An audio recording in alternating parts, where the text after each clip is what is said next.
told your friend you're not okay, and tell me what's wrong and why you never said you felt that way. And guess you're trying to stay strong and fake a smile until I look away. But I've known you too long, it hurts to watch. So yesterday we finished first part of this, the revolt of 1857. So we studied how the atmosphere created for the revolution, for the revolt. So in that, the immediate cause, that was the introduction of the Enfield rifle, और Enfield rifle के अंदर डाली जाने वाली जो cartridges थी जिनको मुंह से छीलना पड़ता था, उसको एक इमीडिएट कॉज के तौर पे देखा गया, इमीडिएट रीजन के तौर पे देखा गया. So next we will see the events of the revolt. First we'll see about the Meerut. Meerut में किस प्रकार से रेवोल्यूशन को लेकर घटनाएं हुई. Following Mangal पांडे's execution, 85 soldiers of the 3rd Bengal Light Cavalry Regiment, which was stationed at Meerut, also refused to touch the cartridges. अब जैसे ही मंगल पांडे, जैसे कि हमने कल देखा था कि मंगल पांडे को फांसी दी गई, उसके बाद 85 दूसरे सोल्जर्स जो थे, जो कि 3rd Bengal light cavalry regiment से बिलोंग करते थे, वो मेरठ में उनकी तैनाती थी, वहाँ पर उनको तैनात किया गया था. उन्होंने भी इन कार्ट्रिजेस को टच करने से मना कर दिया. They were sentenced to 10 years imprisonment on 9th May 1857. In 85 soldiers को 10 साल की कैद में डाल दिया गया 9 मई 1857 को. Angered by this, the other soldiers of the regiment stormed the prisons and freed their colleagues. अब इस चीज़ से नाखुश होकर जो दूसरे सोल्जर्स थे, उन्होंने प्रिजन यानी कि जो जेल थी जहाँ पर उन 85 कैदियों को रखा गया था, उसको तोड़ दिया और वहाँ से अपने कलीग्स को फ्री कर लिया, यानी कि उनके जो सारे साथी थे उनको छुड़वा लिया, वो 85 साथियों को भी छुड़वा लिया गया. They attacked and killed a number of European officers, men and women. अब इन्हीं सोल्जर्स ने, ये जो 3rd Bengal light cavalry regiment के जो बाकी सैनिक जो थे, इन लोगों ने ही कई यूरोपियन ऑफिसर्स को, अफसरों को, महिलाओं को और पुरुषों को भी मार दिया. The soldiers then marched towards Delhi, which was the Mughal capital and symbolic of Indian power. ऐसा करने के बाद जो सोल्जर्स थे वो दिल्ली की तरफ कूच कर दिया उन लोगों ने, यानी कि दिल्ली की तरफ चल पड़े, जो कि मुगल एरा की प्रतीक हमारी कैपिटल थी, जो कि इंडियन पावर का चिन्ह थी, प्रतीक थी, सिंबल थी. तो इस प्रकार मेरठ में घटनाएं घटी. इसके बाद बारी आती है दिल्ली की. दिल्ली जो है, वहाँ पे क्या क्या हुआ. The rebels reach the red fort in Delhi on 11th में. ये जो विरोधी थे, रेबल्स मतलब जिन्होंने ये विद्रोही जो थे, जिन्होंने विद्रोह किया था, ये लोग कहाँ पहुँचे, रेड फोर्ट पहुँचे दिल्ली में 11 मई को. Bahadur Shah Zafar, the last Mughal ruler, were forced by the rebels to proclaim himself as the emperor of India. Bahadur Shah Zafar जो थे, उनको इन रेबल्स ने रिक्वेस्ट की या ज़बरदस्ती समझी कि उनको कहा गया कि आप अपने आप को भारत का शहंशाह घोषित कर दीजिए. The rebels proceeded to kill hundreds of British men and women, including several officers. और यही रेबल्स जो थे, यही विरोधी जो थे, विद्रोही जो थे, इन्होंने कई संख्या में, यानी कि बड़ी संख्या में, सैकड़ों की संख्या में ब्रिटिश महिला और पुरुषों को और दूसरे ऑफिसर्स को भी मार दिया. They captured the public offices. इन्होंने सरकारी अफसर ऑफिसेस पे, सरकारी दफ्तरों पे कब्जा कर लिया. The real command was in the hands of General Bakht Khan, who headed the revolt at Bareilly and brought his troops to Delhi. जो मेजर कमांड थी, जो इस पूरी घटना के जो लीडर थे, जो कमांड दे रहे थे, वो थे जनरल बख्त खान, जो कि बरेली से इस रिवॉल्ट को बढ़ाते हुए दिल्ली में अपने ट्रूप्स को, अपने सैनिकों को दिल्ली में ले आए थे. News of the events at Meerut and Delhi was slow to reach the authorities at Calcutta. अभी जो now next topic is failure of the revolt. अभी जो विद्रोह था, विरोध जो था, ये फेल भी हो गया था. क्यों हुआ फेल, इसके कुछ कारण देखेंगे हम यहाँ पे. Though the revolt sparked off a great deal of emotion in the people of the country, in the end it was crushed quite easily. Revolt जो थी, ये लोगों के अंदर बहुत अच्छे से भड़की थी, लेकिन फिर भी इसको बड़ी आसानी से क्रश कर दिया गया था. हिस्टोरियंस, जो इतिहासकार हैं, वो बिलीव करते हैं कि रिवोल्ट फेल हुई कुछ कारणों से, और उन कारणों का यहाँ पर विश्लेषण किया गया है. पहला, the revolt was confined to only a few areas. यानी कि ये जो रिवॉल्ट जो थी ये कुछ एरियाज तक सीमित रह गई, ये देश के अन्य पार्ट्स तक नहीं पहुंची, जैसे कि Bengal, Assam, Orissa, Rajasthan, parts of Punjab and south India. These parts they remained untouched by the revolt, यानी कि इन पार्ट्स के अंदर रिवोल्ट फैली नहीं, यानी कि पूरे भारत की, यानी कि आज़ादी की भारत की बात हो रही है और कुछ एरियाज में रिवोल्ट हुआ। तो ये एक पहला कारण था कि पूरे भारत में रिवोल्ट अच्छे से नहीं फैली। दूसरा कारण माना जाता है हिस्टोरियंस के द्वारा, वो ये है कि इस रिवोल्ट को हर एक सेक्शन, हर एक वर्ग जो था सोसाइटी का, उसके द्वारा सपोर्ट नहीं किया गया था। कैसे हम जान सकते हैं ऐसा? क्योंकि बहुत सारे प्रिंसली ग्रुप्स थे, जैसे कि chiefs of Nabha, Patiala, Karnal and Jind, the Holkars, the Scindias, as well as the Rajput rulers. ये जो जिन रूलर्स का नाम हमने अभी पढ़ा, ये ब्रिटिशर्स के प्रति लॉयल थे, यानी कि ये अभी भी, यानी कि उधर रिवॉल्ट चल रहा है, देश को आज़ाद करवाने के लिए मुहिम चल रही है और ये लोग अंग्रेज़ों का साथ दे रहे थे। The intellectual class did not participate और सिंपैथाइज विद द रेबल। जो बुद्धिजीवी वर्ग था, जो वाइज पीपल जो थे, जो बुद्धिजीवी लोग थे उस समय के, उन लोगों ने इस रेबल से, रिबेलियन से अपने आप को दूर रखा। The rebels were poorly organized and did not have plans to replace the British institutions of government. The absence of a unifying ideology also did not help their cause. जो rebels थे वो poorly organise थे, यानी कि उनके अंदर कोई organisation ही नहीं थी, कोई प्लान ही नहीं था कि कैसे किया जाएगा। अंग्रेज़ों को हम हटा देंगे, भगा देंगे, लेकिन उसके बाद मैनेज कैसे किया जाएगा देश को, कैसे गवर्नमेंट जो मैनेज कर रही है उन चीज़ों को हम मैनेज करेंगे, तो इसका हमारे पास कोई जवाब नहीं था। यानी कि सबकी जो आइडियोलॉजी थी वो अलग अलग थी, कोई एक आइडियोलॉजी कॉमन थी ही नहीं। तो ये भी एक कारण माना गया है।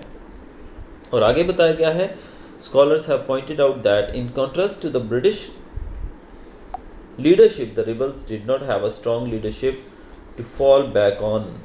The rebels had several dynamic, brave personalities such as Rani Lakshmi Bai, Nana Sahib and Bakht Khan, but they did not have experienced leaders for a prolonged contest. Bahadur Shah Zafar was an uninspiring and reluctant leader.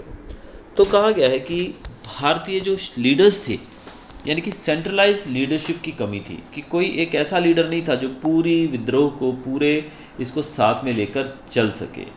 भले बहुत अच्छी personalities हमारे पास थी, बहुत ज़्यादा brave personalities थी, रानी लक्ष्मीबाई, नाना साहेब, बख्त खान के रूप में, लेकिन इनके पास एक्सपीरियंस लीडर्स नहीं थे जो कि लंबे समय तक लड़ाई को खींच सकें।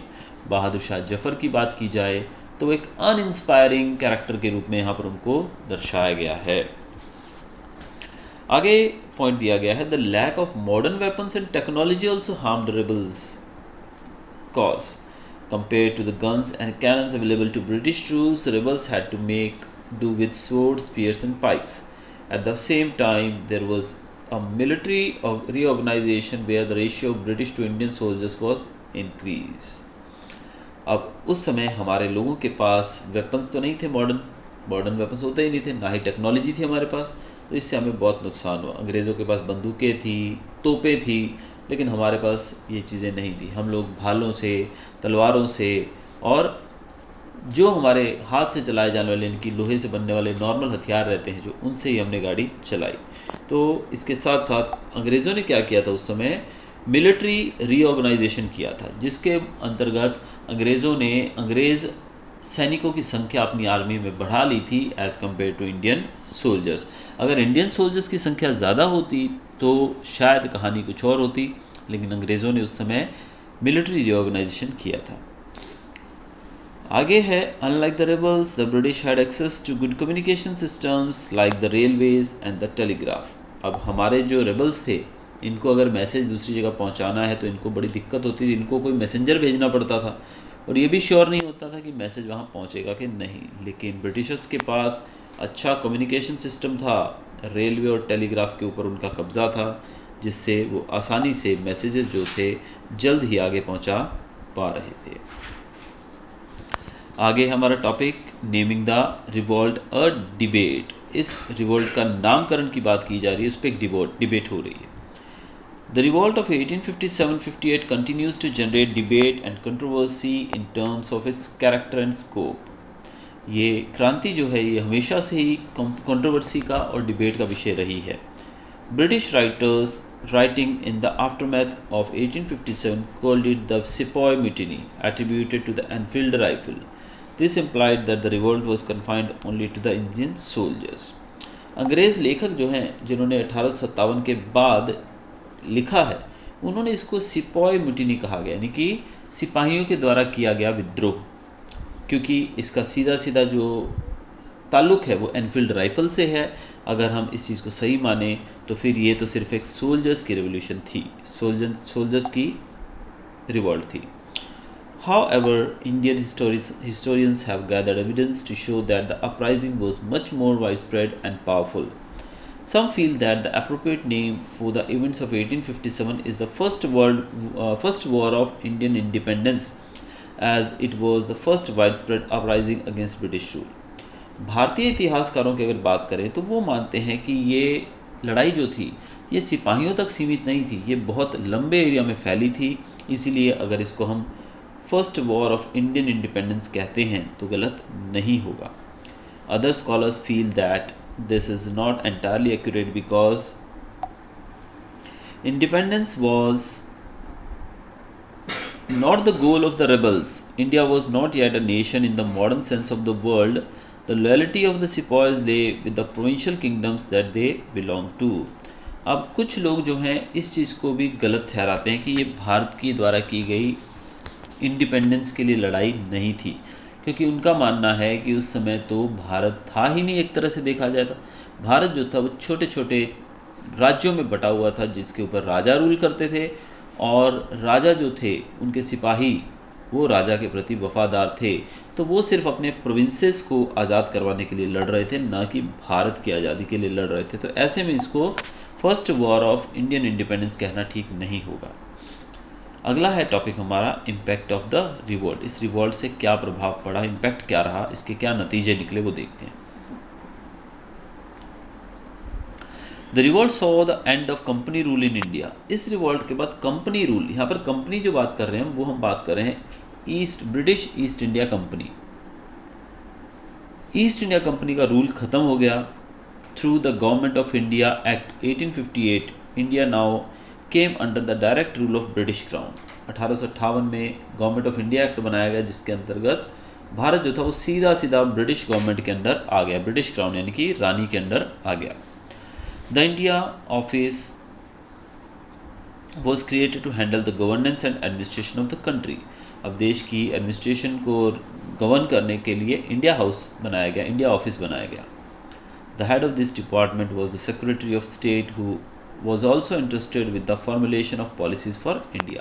इसका जो हेड बनाया गया that was the secretary of the state, जो कि पॉलिसीज़ लागू करने के लिए भी जिम्मेदार था भारत में. The Governor General was henceforth to be called the Viceroy and was responsible for the implementation of the policies formulated by the India Office. अब एक गवर्नर जनरल बनाया गया जिसको भारत में उस समय वायसरॉय कहते थे. हमने सुना है वायसरॉय कर्जन, वायसरॉय डलहौजी वगैरह. तो वायसरॉय जो थे वो एक गवर्नर जनरल की तरह थे जो कि इम्प्लीमेंट करते थे उन पॉलिसीज़ को जो कि इंडिया ऑफिस से बनाई जाती थी. इंडिया ऑफिस में होने वाली हर एक पॉलिसी को लागू करने का काम इनका होता था. After the transfer of the governing of India to the Crown, Queen Victoria issued a proclamation detailing the principles under which she intended to administer the country. It promised religious tolerance and non-interference in the ancient Indian custom and tradition. अब जैसे हमने देखा कि जो हमारा देश था वो सीधा सीधा क्राउन यानी कि ब्रिटिश क्वीन विक्टोरिया के अंडर चला गया, तो उन्होंने हमें एक प्रोक्लेमेशन दिया, यानी कि एक रिटर्न, एक तरह से वादा कहो या फिर लिखित में एक सौगंधनामा कहो, जिसमें उन्होंने कहा कि ब्रिटिशर्स जो थे यानी कि जो रानी थी वो भारत के ऊपर रूल करने का उनका जो मंशा थी वो उन्होंने जताई, और उन्होंने प्रॉमिस किया इसमें कि हम यानी कि अंग्रेज़ जो हैं वो हमारे किसी भी रिलीजियस मैटर में दखलंदाजी नहीं करेंगे और ना ही हमारे रीति रिवाजों से छेड़छाड़ करेंगे पहले की तरह. The rights of Indian rulers were recognised, भारतीय राजा जो थे उनको पूरी मान्यता दी जाएगी। They were assured that there would be no more annexation of their land, उनको ये सुनिश्चित किया गया कि उनके राज्य को, उनकी ज़मीन को छीना नहीं जाएगा। A military reorganization was arranged to end the dominance of the Bengal army. फिर से मिलिट्री को रीऑर्गेनाइज किया गया ताकि बंगाल आर्मी का जो डोमिनेंस था उसको ख़त्म किया जा सके। The ratio of British officers to Indian soldiers was increased, अब ब्रिटिश ऑफिसर्स की गिनती बढ़ाई गई इंडियन सोल्जर्स के मुकाबले। The armoury remained in the hands of the English alone, armoury यानी कि जो मेन हथियार जो थे वो सारा जो था अंग्रेज़ों के हाथ में ही रहा।